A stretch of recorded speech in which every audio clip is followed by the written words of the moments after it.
Buenas tardes a todos y a todas, bienvenidos a una actividad más de la Sexta Feria del Libro de Ciencias de la Salud de la Facultad de Medicina de la Universidad Nacional Autónoma de México. En esta ocasión tenemos la presentación del libro Semiología de las principales manifestaciones clínicas. Para lo siguiente tenemos la presencia de la autora, la maestra María del Carmen Aguilar Espíndola. Ella es profesora definitiva en el área de clínicas médicas de la carrera de médico cirujano en la Facultad de Estudios Superiores Zaragoza. Es profesora de grupo de clínicas médicas en teoría y práctica clínica en primero y segundos años. Excoordinadora de la Jefatura de Clínicas Médicas y participó como coautora con los temas de hepatitis y escabiosis en el libro Principales Problemas de Salud Pública en México. También participó como coautora en el tema Apnea obstructiva durante el sueño y su relación con la obesidad en el libro Obesidad, comorbilidades y nutrición. Sin más, le damos la palabra a la maestra María del Carmen Aguilar Espíndola. Muchísimas gracias por su presencia. Adelante. Gracias. Buenas tardes a todos. Bueno, pues aquí está la portada del libro que usted acaba de comentar el título, Semiología de las principales manifestaciones clínicas. Esta idea me surgió desde hace aproximadamente 3 años y medio. Como ya se comentó, siempre me he desarrollado en el área de clínicas médicas, tanto en teoría como a nivel de práctica clínica. Y eso me ayudó a reflexionar cuáles son las deficiencias que encontramos a lo largo de estos más de 30 años de trabajo que he tenido. Una de esas deficiencias fundamentales es que se está olvidando la clínica, la importancia que tiene de estudiar al paciente, y nos vamos directamente a pedir estudios paraclínicos, a veces sin fijarnos si realmente es lo que el paciente necesita. A veces pedimos estudios como una biometría hemática, una tomografía, a ver qué voy a encontrar, sin darnos cuenta que a lo mejor ni siquiera era necesario que el paciente se le realizara ese estudio. Y esa inquietud me llevó a pensar que era necesario dejar por escrito esta carencia de la semiología de las manifestaciones clínicas, sobre todo a nivel de síntomas. Los principales textos que hemos trabajado tanto en primero como en segundo año en la carrera de médico cirujano de la Facultad de Estudios Superiores Zaragoza hablan muy poquito de semiología de las manifestaciones clínicas en relación a síntomas. La gran mayoría trabaja lo que es exploración física. Y fue por eso que me surgió esa idea desde hace aproximadamente 3 años y medio. Los alumnos no tienen noción de cómo van a interrogar, cómo van a ir llevando una semiología lógica para cada paciente dependiendo de la manifestación clínica principal que tenga en ese momento. Y otra situación también muy importante que vi de carencia es cómo se va a redactar. Otra cosa que veo faltante en los textos de propedéutica es que hablan de manera muy superficial de lo que es la historia clínica. A mi manera muy particular de pensar, me da la idea como si no fuera importante el interrogatorio. Y el interrogatorio es una fase fundamental para poder entender al paciente, hacer un buen diagnóstico, una terapéutica adecuada y obviamente limitar al máximo las complicaciones o las secuelas. Durante estos 3 años y medio que estuve trabajando, fue un tiempo arduo, cansado, muy difícil, porque después de clases venía a casa y no podía descansar. Tenía en la mente la idea de echar a andar ese proyecto. Y me ponía a trabajar todas las tardes, incluso parte de la noche y fines de semana. A pesar de que fue muy cansado, ahorita sí ya veo que gracias a ese esfuerzo ya está este libro en electrónico circulando. Y aprovecho para hacer el comentario que varios alumnos ya lo están trabajando, me han dicho que les ha ayudado mucho. Incluso profesores me han comentado que si es posible que este libro saliera no solo en electrónico, sino también en físico. La siguiente, por favor.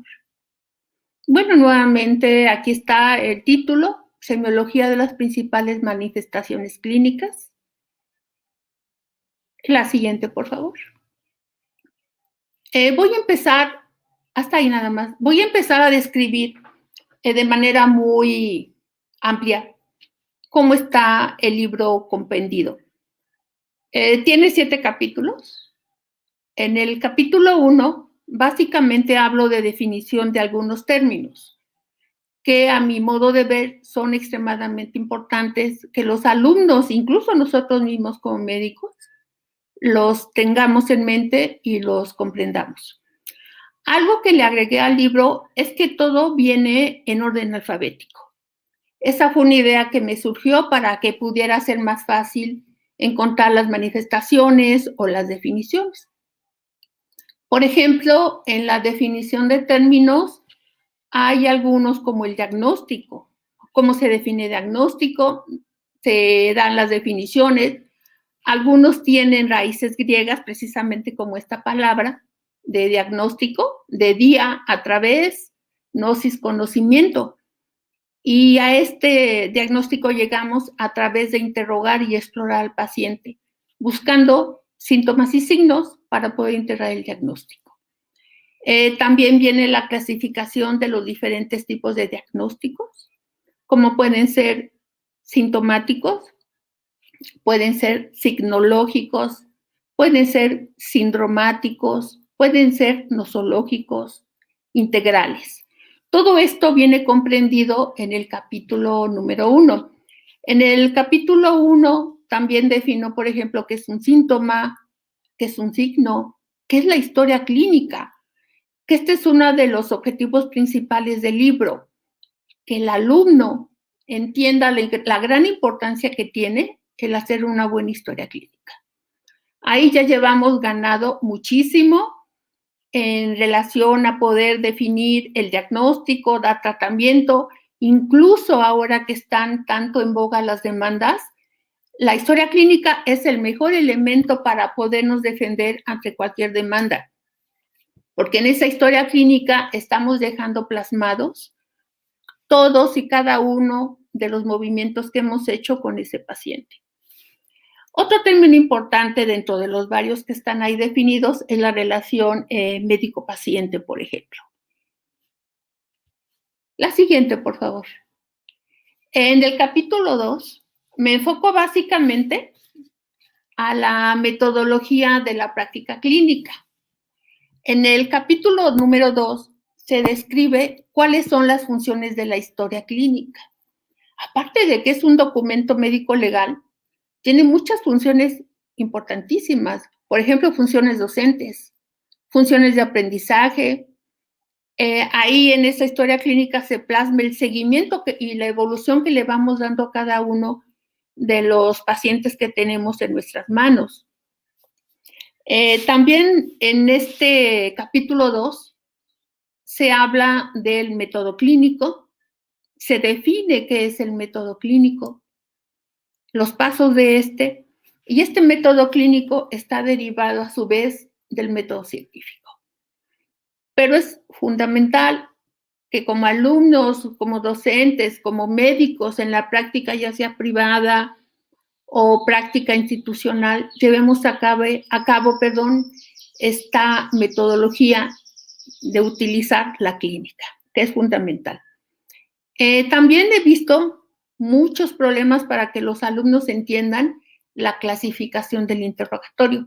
Más adelante voy a hablar un poquito de lo que es el interrogatorio y su clasificación, pero aquí les menciono que en la metodología de la práctica clínica viene esta clasificación y definida la importancia de entender cada tipo de interrogatorio. También se ve en este capítulo cuál es la importancia de establecer la relación médico-paciente. Es fundamental que empecemos desde abajo, es decir, desde los alumnos, a enseñarles que el paciente se debe tratar con calidad y con calidez. Tenemos que tratarlos como queremos que nos traten a nosotros. El paciente viene con un dolor anímico, viene sufriendo un dolor físico, algún otro problema de salud, y lo que menos necesita es ver una cara agria o amargada, que le conteste mal, o que el paciente se dé cuenta que ni siquiera le estamos poniendo atención en toda la problemática que nos está comentando. En este mismo capítulo de metodología de la práctica clínica, también menciono de manera somera los elementos que integran la historia clínica. En los siguientes capítulos ya los desgloso un poco más. La siguiente, por favor. El capítulo 3, que tiene por nombre Historia Clínica, habla en general, en el capítulo 2 habla en general de la historia clínica. En el capítulo 3 empiezo a desglosar cada capítulo de la historia clínica. Ahí se va a manejar qué se interroga, cómo se interroga y cómo se redacta. Que es otro vacío que encontré en la literatura médica. Ningún libro nos menciona completamente cuáles son los puntos de la historia clínica. Tampoco nos menciona cómo tenemos que interrogarlos, y mucho menos nos da una orientación de cómo lo vamos a redactar. Los alumnos pueden llegar a tercero o cuarto año y en etapas posteriores como internado y servicio social carentes de estas habilidades y destrezas, de no saber cómo interrogar, qué elementos lleva la historia clínica y cómo se redacta, con una redacción adecuada, porque ese es otro punto que he visto, tienen una ortografía mala. Tenemos la fama de que los médicos escribimos y que no se nos entiende. Ese es un mito que debe de desaparecer por completo. Cada expediente, cada receta debe de llevar las indicaciones que se puedan leer de manera precisa. Porque como vuelvo a comentar, es un documento médico legal. La historia clínica, todo el expediente y también las recetas. Y en el siguiente, por favor. El capítulo 4, ahí como su nombre lo indica, abarco la redacción de la historia clínica, pero ya poniendo ejemplos. Hay varias historias clínicas completas. También hago el comentario de lo que es una nota de primera vez y la diferencia con la historia clínica. También ahí vienen vertidas varias notas de primera vez. Todas ellas son historias clínicas y notas de primera vez de pacientes reales. Únicamente, pues cambié el nombre, la dirección, el número telefónico. Y también hago el comentario de que cada médico tiene su manera muy particular de interrogar y de redactar. Los ejemplos que pongo no son con el afán de decir esto es lo que se debe de hacer, pero sí es una orientación para los alumnos que están ávidos de aprender, los que están iniciando esta carrera, para que empiecen a tener amor por todo lo que estamos haciendo por cada uno de nuestros pacientes. A mí me tocó de manera muy personal ver cuando yo estuve haciendo mi internado, que fue en el Hospital General, que cada paciente que llegaba, el residente no le hacía la historia clínica. Para él no valía la pena. Nos mandaba a nosotros para que hiciéramos la historia clínica. Y es ahí donde realmente se vierte todo el proceso para obtener un buen estudio de cada uno de estos pacientes. La siguiente, por favor. En el capítulo 5, que así se llama, ficha de identificación, menciono los diferentes aparatos y sistemas, como por ejemplo aparato cardiovascular, aparato digestivo, sistema endocrino, sistema nervioso, por ejemplo también piel, sistema musculoesquelético, de manera general. Y después voy desglosando con cada uno de los aparatos y sistemas las siguientes actividades. Por ejemplo, pondría yo aparato cardiovascular. Empiezo a mencionar primero la edad y ya lo de los recién nacidos. Y menciono cuáles son las principales patologías que predominan en los recién nacidos.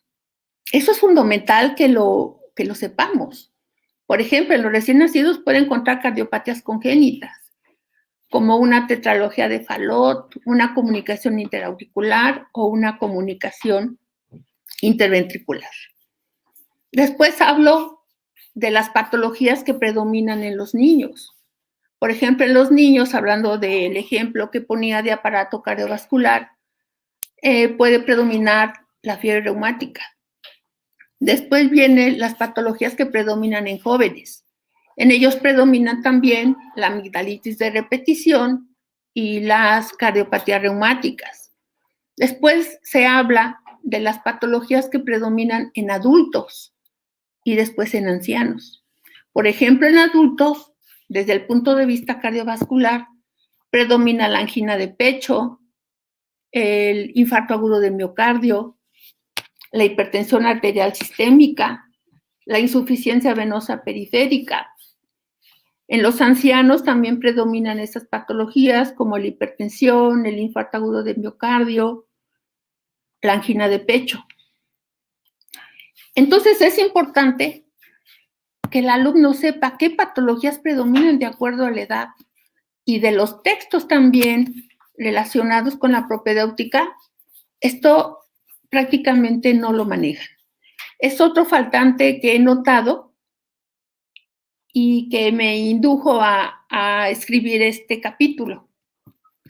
También hablando de la ficha de identificación, de acuerdo a cada aparato y sistema, después se desglosa lo que es sexo y se mencionan cuáles son las patologías que predominan en las mujeres y qué posibles patologías predominan en los hombres.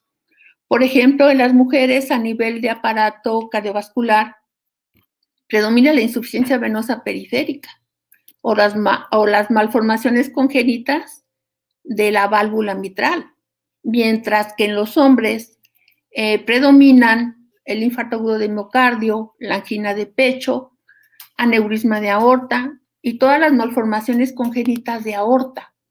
Y eso es fundamental que todos los médicos lo conozcamos, porque eso ya nos da orientaciones diagnósticas para saber de acuerdo a la edad qué posible y género, qué posibles patologías puede tener nuestro paciente o cuáles se pueden descartar.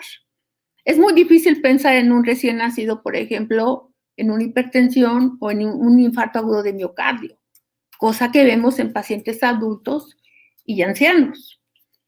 Dentro de la ficha de identificación también se desglosa ocupación. ¿Qué ocupaciones predisponen a tener ciertas patologías?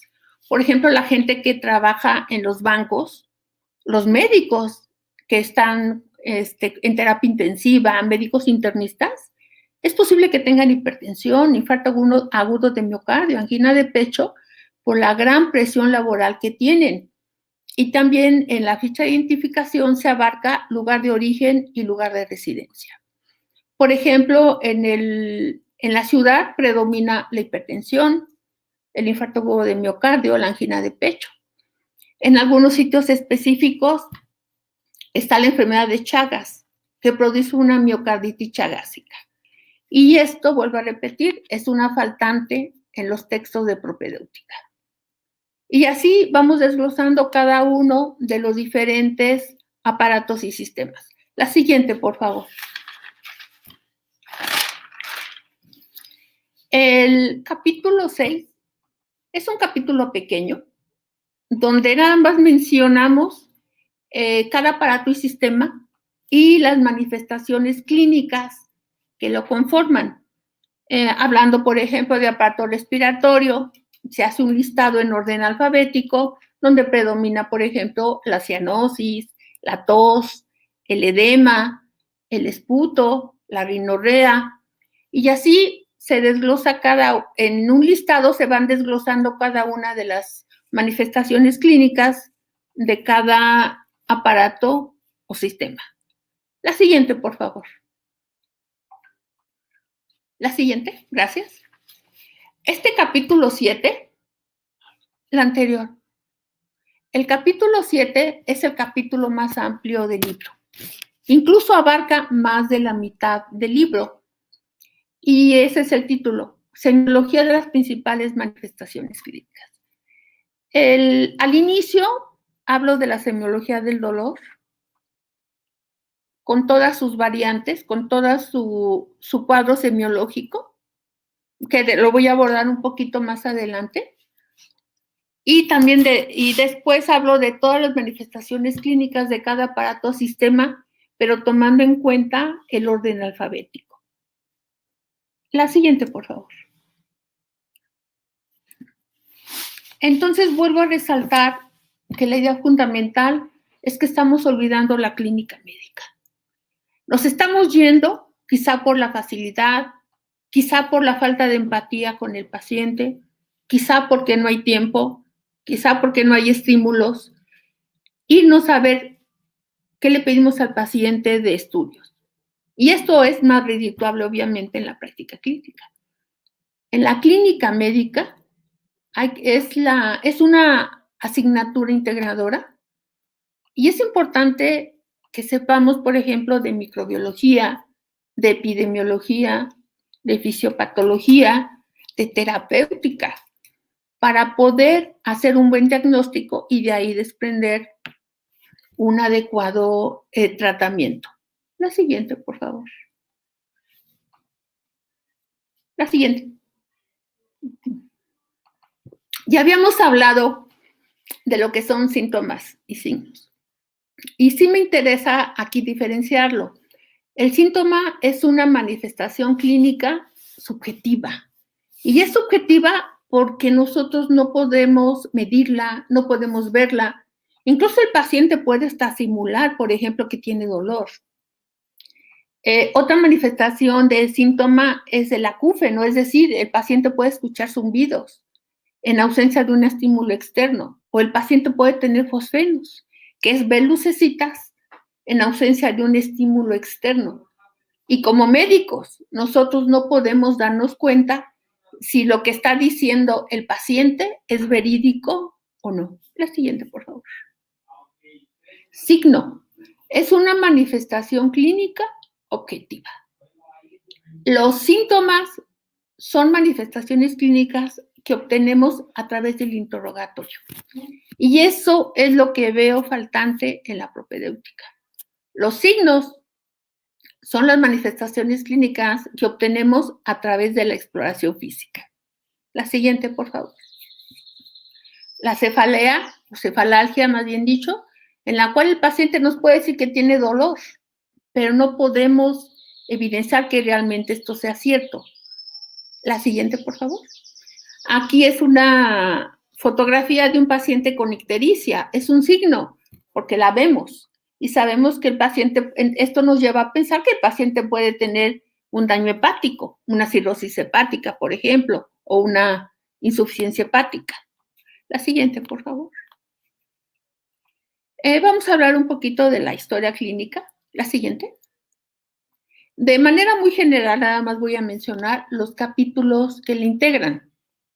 Es el interrogatorio, que ya les había comentado que únicamente en el interrogatorio obtenemos síntomas, datos subjetivos.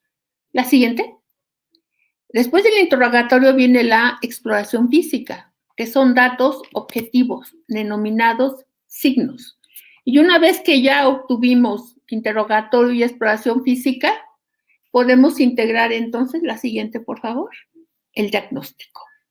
Y obviamente del diagnóstico se desprende la siguiente, por favor, el manejo terapéutico o la terapéutica o tratamiento. La siguiente, por favor. En el tratamiento, como médicos, si me espero un poquitito, en el tratamiento, como médicos, no vamos a dar únicamente fármacos. También tenemos que dar medidas higiénicas. La anterior, si es tan amable. También tenemos que dar medidas higiénico-dietéticas. Por ejemplo, si es un paciente obeso, indicarle pues, que debe llevar una dieta adecuada, que a lo mejor vamos a necesitar del apoyo de una nutrióloga, tiene que hacer ejercicio adecuado para su edad y género. A lo mejor si es una parasitosis, porque se tiene que cortar las uñas, baño diario, lavado adecuado de manos. O ahorita que estamos con lo del COVID, medidas dietéticas que ya vimos, una buena nutrición, lavarse las manos, la sana distancia, utilizar cubrebocas, utilizar gel. También podemos indicar o debemos indicar en algunas ocasiones los fármacos, diciendo la dosis, cada cuándo lo van a utilizar y durante cuánto tiempo, y cuáles son las posibles reacciones secundarias que el paciente pudiera tener. Porque a veces el paciente se siente bien y con 1 o 2 días de tratamiento suspende los fármacos. Y es importante indicarle que el tratamiento debe ser completo. También tenemos que explicarle al paciente cuál es su problema de salud para que él pueda cooperar. Porque si únicamente le doy la receta y le digo, tómese esto, por ejemplo, en una parasitosis, el paciente se toma el fármaco, si no sigue las medidas higiénicas, se vuelve a parasitar y regresa nuevamente con nosotros por la misma sintomatología. Entonces, es fundamental explicarle al paciente sus problemas de salud. También es importante checar y anotar en tratamiento si vamos a indicarle al paciente algún examen paraclínico, pero que sea acorde al diagnóstico que tenemos para poder verificar si el diagnóstico es correcto o a lo mejor erramos el diagnóstico y hay que volver a iniciar desde el principio con el método clínico. Y por último, en la terapéutica también debe incluir las citas. Y es fundamental que esto que acabo de comentar lo tengan en cuenta todos los alumnos que están a nuestro cargo, incluso también como médicos, llevar a cabo esto, porque quiero que quede bien claro que la historia clínica es la mejor arma de defensa también contra una posible demanda legal y lo más importante, le estamos dando al paciente un diagnóstico y una terapéutica adecuada. La siguiente, por favor. La siguiente. Voy a hablar de la metodología de la práctica clínica. La siguiente, por favor. Como ya había mencionado, iniciamos con la ficha de identificación. Ya hice los comentarios de cómo está trabajada la ficha de identificación en el libro. Se aborda de acuerdo a los diferentes aparatos y sistemas, manejando algunos puntos fundamentales. La siguiente. Luego sigue el padecimiento actual. Aquí quiero hacer el comentario que la norma del expediente clínico maneja que después de ficha de identificación viene el interrogatorio viene el interrogatorio de los antecedentes.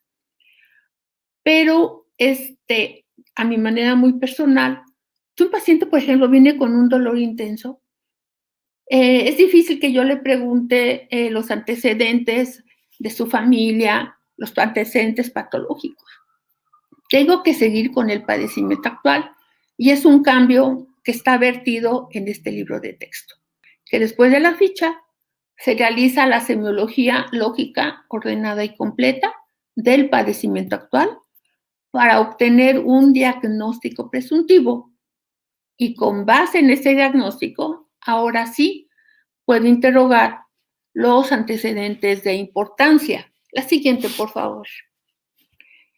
Vamos a suponer que es una mujer la que viene a consulta con nosotros, que tiene insuficiencia venosa periférica.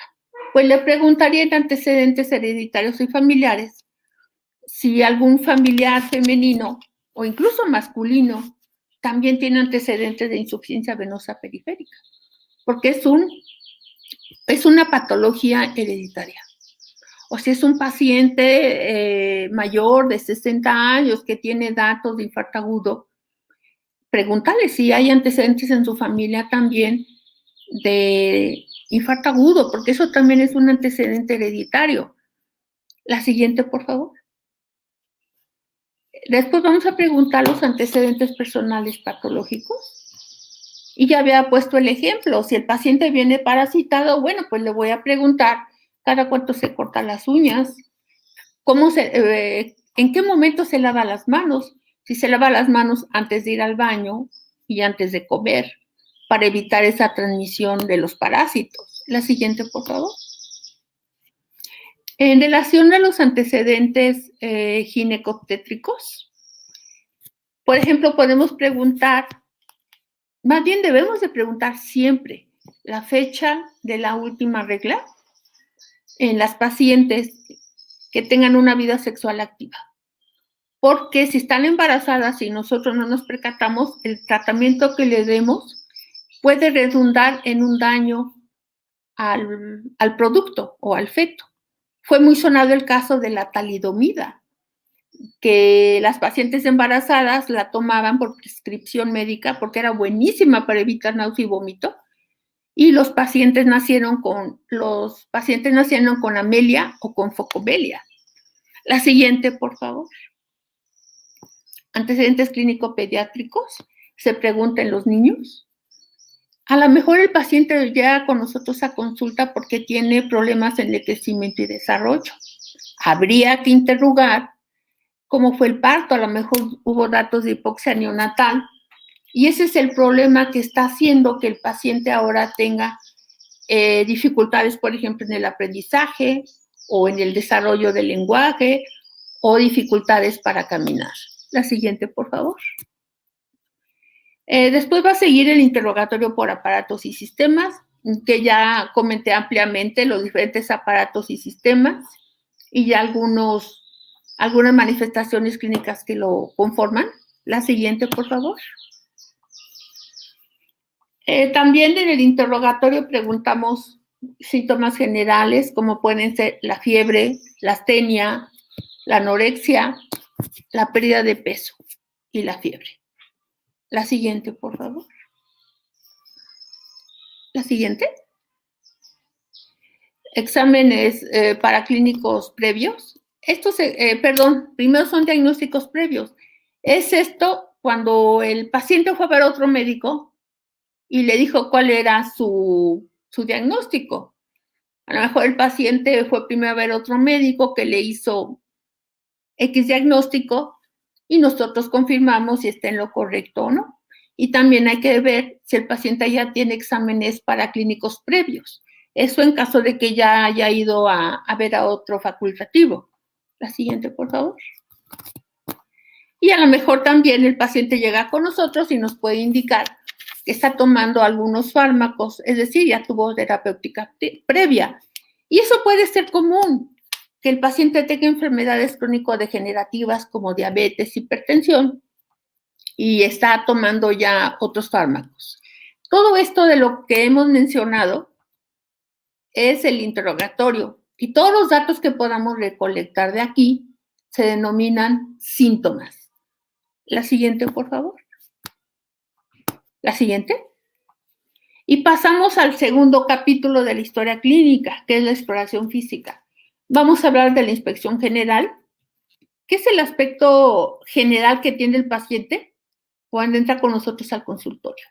Y lo trabajamos a través de la vista, el olfato y el oído, desde que el paciente entra hasta que el paciente se retira. Y eso nos da muchos datos de su posible problema de salud. En el libro se describen algunos ejemplos. Podemos hablar de la facie. El paciente puede llevar una facie febril. Es una facie eritematosa, diaforética.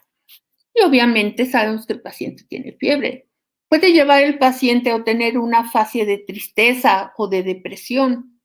Puede tener una facie propia de lupus eritematoso. Y entonces, con ver al paciente, ya tenemos ahí también nosotros integrado algunos diagnósticos. Dentro de la inspección general, aparte de la facie, también se ve la marcha. Podemos encontrar alteraciones en la marcha, por ejemplo, en un paciente hemipléjico o hemiparético. También podemos ver la vestimenta, basándonos sobre todo la higiene de la vestimenta, y de ahí podemos inferir diversas patologías, sobre todo de origen infectocontagioso. Todos los datos de inspección general vienen vertidos en el libro y se ponen ejemplos de las posibles patologías y cómo se relacionan con la inspección general. La siguiente, por favor. La somatometría incluye peso, estatura, índice cintura-cadera y el índice de masa corporal. A veces se toma a la ligera el que tomarle al paciente peso y estatura, pero esto nos da también varios diagnósticos. Puede ser que el paciente esté desnutrido, que tenga sobrepeso, que tenga obesidad, y a su vez se clasifica la obesidad de acuerdo al índice de masa corporal y también de acuerdo al índice cintura-cadera. La obesidad se clasifica en ginecoide o andrógena. Y cada uno de estos tipos de obesidad tiene diferentes complicaciones. Y en el texto se habla de la somatometría y la manera de calcular índice cintura-cadera y en la manera de calcular el índice de masa corporal. La siguiente, por favor. También dentro de la exploración física está la toma de los signos vitales, dentro de los cuales incluimos frecuencia cardíaca, pulso, presión arterial, temperatura y frecuencia respiratoria. Todo ello también nos dan datos que nos pueden indicar algún diagnóstico o alguna alteración en el paciente. Y a veces dejamos escapar estos datos que son, entre comillas, sencillos de tomar, pero no les damos la validez que tiene desde el punto de vista clínico. Y vuelvo a hacer énfasis, estamos olvidando la clínica. Nos estamos yendo a pedir únicamente exámenes paraclínicos para hacer los posibles diagnósticos. La siguiente, por favor. Una vez que ya hicimos esto, ahora sí nos vamos a la exploración del aparato o sistema afectado para conjuntar ahora lo que vamos a denominar signos. La siguiente, por favor. La siguiente. Una vez que tenemos síntomas y signos, vamos a hacer la siguiente, el diagnóstico, que puede ser a diferentes niveles: sindromático, sintomático, signológico, etiológico, nosológico, integral. La siguiente, por favor. Y de ahí vamos a desprender la terapéutica, que ya comenté con anterioridad, los 5 puntos fundamentales que debemos de abarcar en la terapéutica. La siguiente.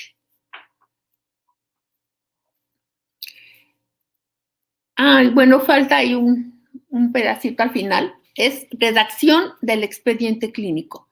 Es otra habilidad o destreza que el alumno debe de aprender. Fundamental. Y he visto a lo largo de mi trabajo como docente que también esto hace muchísima falta. Eso también fue lo que me inspiró a tratar de escribir el libro, porque esto falta. ¿Cómo se va a interrogar y cómo se va a redactar la historia clínica para integrarla en un expediente clínico?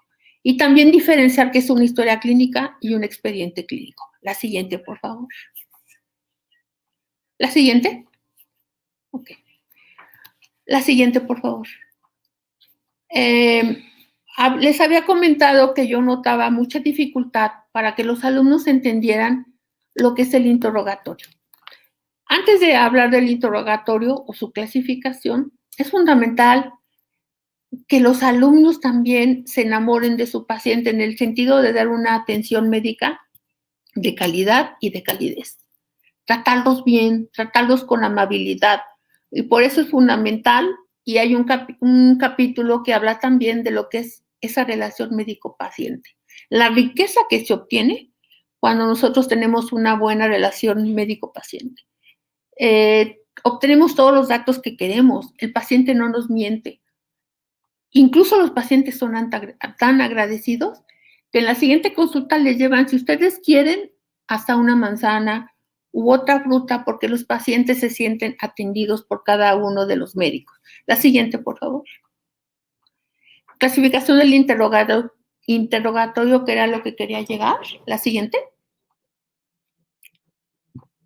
Vamos a hablar primero de la clasificación del interrogatorio, dependiendo de la persona a la que se dirige el médico. Y aquí tenemos 3 tipos de interrogatorio. La siguiente, por favor. Directo, cuando el único que contesta las preguntas es el paciente. La siguiente, por favor.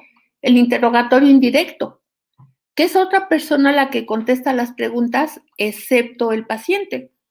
Aquí tenemos el caso de un niño pequeñito, que es la madre o el padre quienes responden las preguntas, o en caso de pacientes que tengan algún retraso mental, por ejemplo, donde es otro familiar u otra persona la que da las respuestas.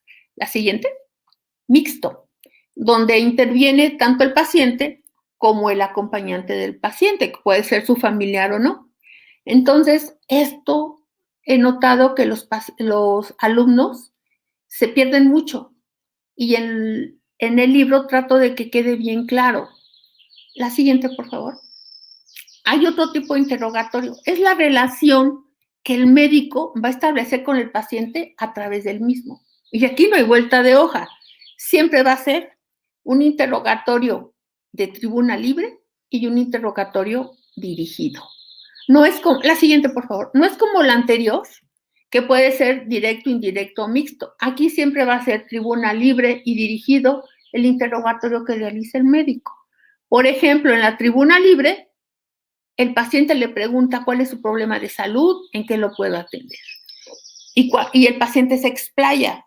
Cuando ya le pregunto al paciente cuándo empezó, qué otras molestias tiene, estoy haciendo un interrogatorio dirigido. Y eso siempre se presenta en toda la consulta médica. La siguiente, por favor. La siguiente. La ficha de identificación lleva los siguientes parámetros. La siguiente, por favor. Es el nombre, la idea o lo ideal es que el nombre empiece con el apellido para evitar confusiones, porque a veces empiezan con el nombre y hay nombres que parecen apellidos y viceversa. La siguiente, la edad. La siguiente, por favor. El sexo debe quedar bien específico, si es hombre o mujer. La siguiente, por favor. La escolaridad. De acuerdo a la escolaridad, nosotros nos vamos a dirigir a nuestro paciente. No es lo mismo hablar con un paciente que es analfabeta o que sabe leer y escribir, o incluso tratar con otro médico o alguien que tiene una licenciatura como psicología o un abogado.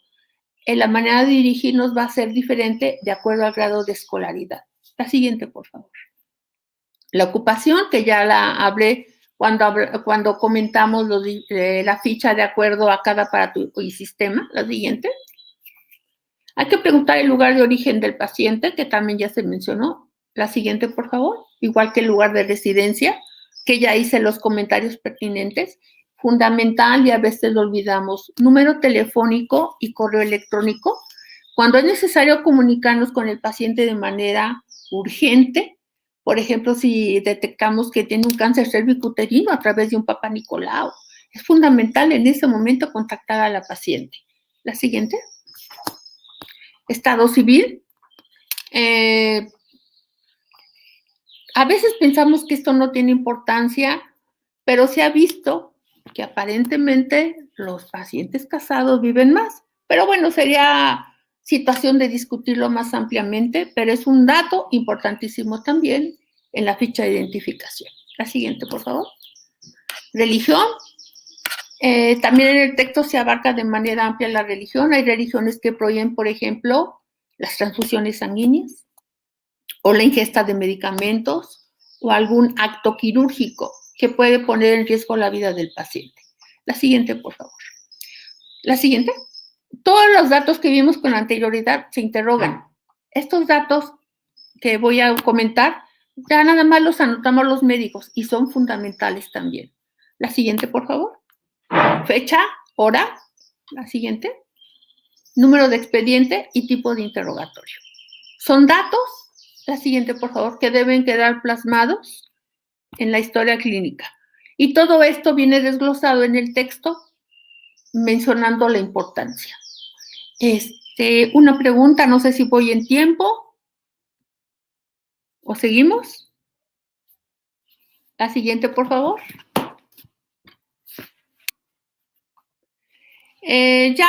Refiriéndome al capítulo 7, que es el capítulo más amplio, está el padecimiento actual, donde básicamente trabajamos inicio, evolución y estado actual. Y es lo que les comentaba, que eso es lo que veo faltante en nuestros estudiantes. que no están haciendo la semiología. La siguiente, por favor. La siguiente. Y la semiología es el estudio de las manifestaciones clínicas. Y ya vimos que pueden ser síntomas, que es lo que básicamente trabaja el texto, semiología de los síntomas, y a veces se cree que los signos no se estudian, pero también se estudian a través de la exploración física. La siguiente, por favor. La siguiente. La siguiente. La siguiente, por favor. La siguiente. Son 5, me parece, si es tan amable. Aquí les puse esto porque de cada manifestación clínica que abarco, inicio con semiología del dolor y ya después empiezo a hablar de cada manifestación clínica en orden alfabético. Hablo de definición, todas tienen su definición, algunas clasificación, porque no todas las manifestaciones clínicas se clasifican. Se menciona la etiología de cada una de ellas, la fisiopatología y de manera muy amplia la semiología. La siguiente, por favor. El primer dato que se maneja en el texto es la semiología del dolor. Por favor, la siguiente.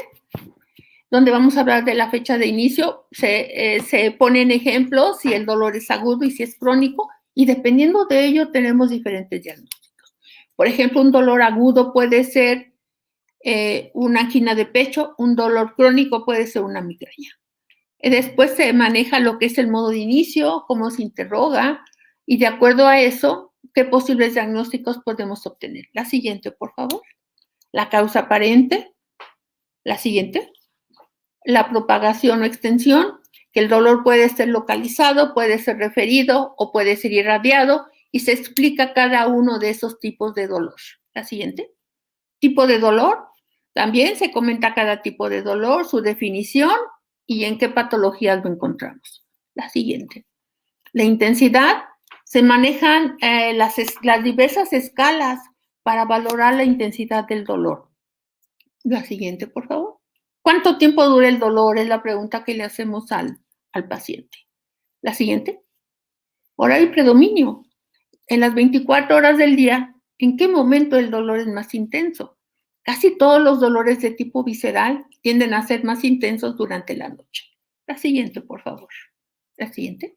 La frecuencia es el número de veces que se presenta el dolor en un periodo de tiempo que pueden ser minutos, horas, días o semanas. Y la periodicidad es el número de veces que se presenta el dolor a lo largo de un año. La siguiente. ¿Cuáles son los fenómenos que aumentan, disminuyen o quitan ese dolor? La siguiente. ¿Qué síntomas acompañantes? Por ejemplo, si el paciente tiene una migraña, va a presentar también fotofobia, fonofobia, náusea, vómito. La siguiente. Se le pregunta al paciente si ha tenido alguna terapéutica y qué resultados ha obtenido. Eso nos va a ayudar a valorar también nosotros qué tratamiento vamos a indicar. La siguiente, por favor. Preguntamos la evolución. Si el paciente sigue igual, sin cambios en la evolución, si está peor, es decir, la evolución es progresiva, o si está mejor, con mejoría en la evolución. La siguiente. El estado actual, cómo se encuentra el paciente en el momento de la consulta. Todos estos parámetros que acabo de mencionar, ningún libro de texto los maneja, no los define, tampoco nos indican cómo los vamos a interrogar y cómo los vamos a preguntar. Y en el libro que planteo de la semiología se hacen estas definiciones, cómo lo interrogo y cómo lo voy a redactar. La siguiente, por favor. Las aportaciones, a mi manera de ver, de este libro es que se describe una propuesta de cómo desarrollar la semiología de las diferentes manifestaciones clínicas. Y como la clínica médica es el principal método de estudio para integrar el diagnóstico, no debemos de perderla de vista. Es fundamental y me da tristeza decir que desgraciadamente eso es lo que está pasando. También este texto es un aporte para los alumnos en el área clínica de los elementos importantes para realizar una adecuada historia clínica. Se realiza el abordaje de los capítulos de la historia clínica que no se contemplan en los textos de semiología y propedéutica. También se propone cómo interrogar los diferentes capítulos de la historia clínica y se propone la manera de redactar la historia clínica, que no viene en otros textos de propedéutica. La siguiente, por favor. Agradezco mucho su atención. Muy amables.